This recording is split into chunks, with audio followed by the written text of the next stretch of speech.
this tutorial is going to be about working in the round. So when we're working in the round, we're always working on the front of the fabric, and we're working in a big circle around and around as the project grows, or it could be a square, whatever shape it is. But to get started, there's a few things to know. It's a beautiful way to start a project, but the only thing I will say is it's different to working flat fabric when you're flipping each row back and forth and you're working both sides of the fabric. This working in the round definitely has a front and it definitely has a back. So to get started on working in the round, I like to get a slip knot on my hook, and this is a set of 12 treble stitches worked into the center ring.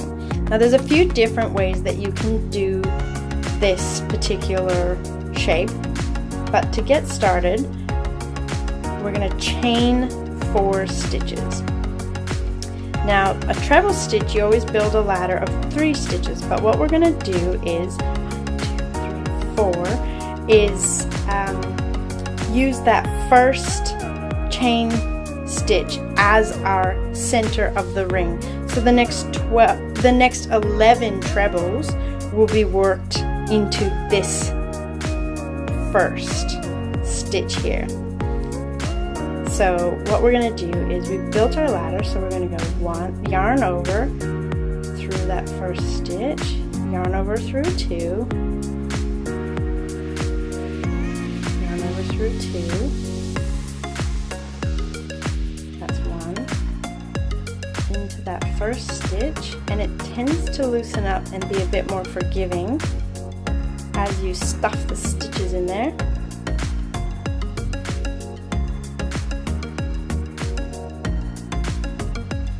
Now the thing that we have to note is that we just keep stacking those stitches up off to the right.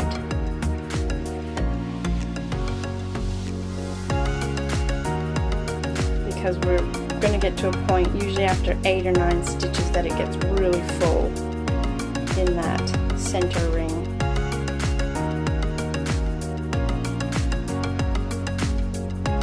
So these are all treble stitches. It's the most common stitch that we use. So that's 2, 3, 4, 5, 6, 7. And 1 and 12. 8.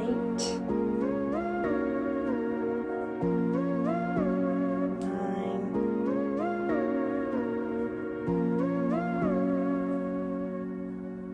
10.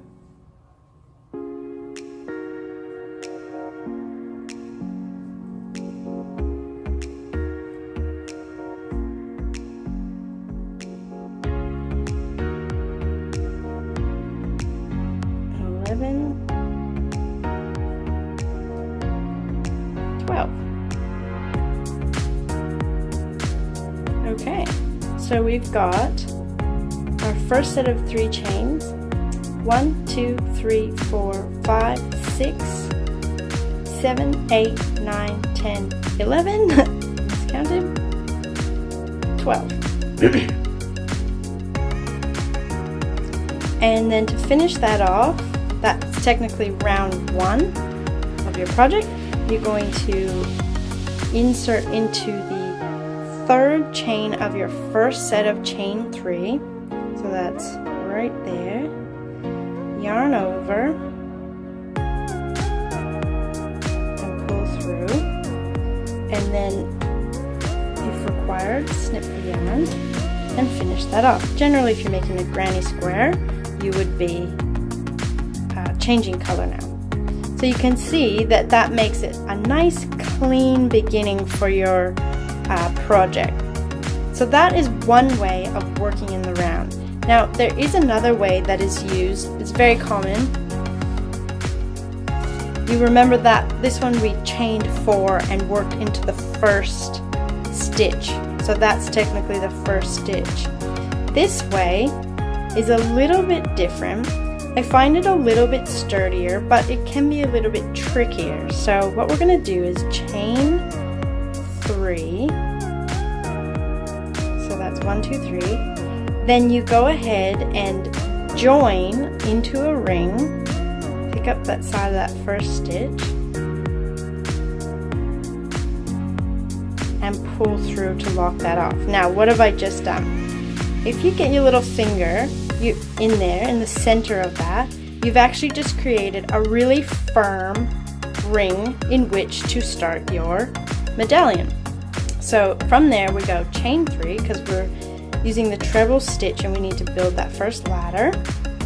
And you're going to yarn over and then insert into the ring. Now just note, we're not inserting into this first chain stitch. We're actually finding the center of all those chain stitches and working into that ring for all the rest of the trebles in this round. So however many you are required to make in your pattern.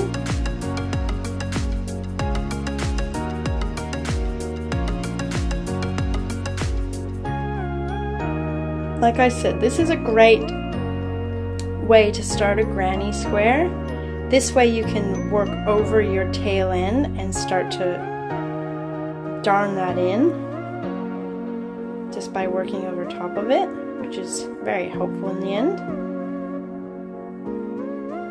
Just try to keep it all neat by lining it up before you insert the hook.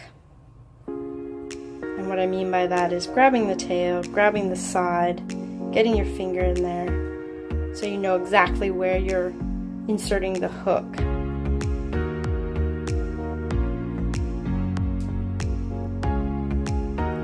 Which in the end, no one would ever know the difference of which way you created your first ring. The only thing is that you'll find this technique makes a much more firm center ring. So if you're really hard on your yarn and you're really yanking and pulling all the time, this is a great way for you. So what have we got here? 1, 2, 3, 4, 5, 6, 7, 8, 9, 10, 11,